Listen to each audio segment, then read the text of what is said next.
Hey guys welcome back to my channel. আজকে আমি ঘরে একটা ন্যাচারাল শ্যাম্পু আর হেয়ার মাস্ক তৈরি করছি। তো তোমরা দেখো, এটা আমি নিয়েছি শ্যাম্পুর জন্য এই বাটিটা। আরেকটা বাটি আমি নিয়েছি হচ্ছে তোমার ঘরে আমি যে হেয়ার মাস্কটা রেডি করব তার জন্য। আর অবশ্যই প্লাস্টিকের বাটি আমি ব্যবহার করছি এই হেয়ার মাস্ক আর হেয়ার শ্যাম্পু বানানোর জন্য। তাছাড়া তোমরা কাচের বাটি বা মেলামাইনের যে কোনো বাসন তোমরা ব্যবহার করতে পারবে। এর মধ্যে আমি নিয়েছি হচ্ছে তোমার রিঠা, আমলা আর শিকাকাই। এ দেখো এখানে আমি নিয়েছি, এগুলো কিন্তু সম্পূর্ণ শুকনো করে রাখা আছে। আর এটাতে নিয়েছি বেশি করে রিঠা, একটুখানি শিকাকাই আর আমলা।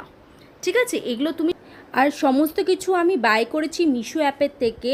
ওখানে তোমরা পেয়েই যাবে এরকম অর্গ্যানিক আমলা, শিকাকাই, রিঠা, রোজমেরি। আমার কাছে এখন রোজমেরিটা নেই বলে আমি ব্যবহার করতে পারছি না। তোমরা রোজমেরি অবশ্যই অ্যাড করো। আমি রোজমেরিটা অর্ডার করেছি, আশা করি 2-4 দিনের মধ্যে চলে আসবে, তখন আমি রোজমেরিটা ব্যবহার করব। এখানে কিছু ডিস্টারবেন্স রয়েছে বলে আমি বলে দিই। আমি তোমাদের কি বলছিলাম যে আমার প্রচণ্ড পরিমাণে হেয়ার ফল হচ্ছে, যে কারণে আমি ঘরে এই রেসিপিটা বানাচ্ছি।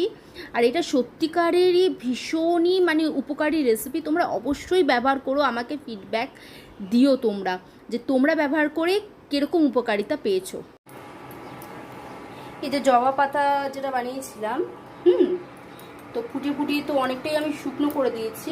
এবার এটা হচ্ছে শ্যাম্পুর জন্য, আর এটা হচ্ছে মাথায় আজকে মাস্ক লাগাবো তার জন্য।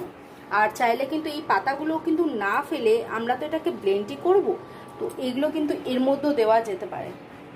ঠিক আছে, তো আমি সম্পূর্ণটাই এর মধ্যে দিয়ে দেবো। আর এই শ্যাম্পুর মধ্যে একটু জলটা বেশি করেই দিই যাতে ফেনাটা বেশি বেশি হয়। আর এই পাতাগুলো যে আছে এগুলোকে আমি এর মধ্যে দিয়ে দেবো। তাহলে কি হলো, দুটোই আমি ব্লেন্ডই করব। তো আমি ঘরের মধ্যে আমি ন্যাচারালি মাস্ক আর শ্যাম্পু দুটোই আমি বানাচ্ছি।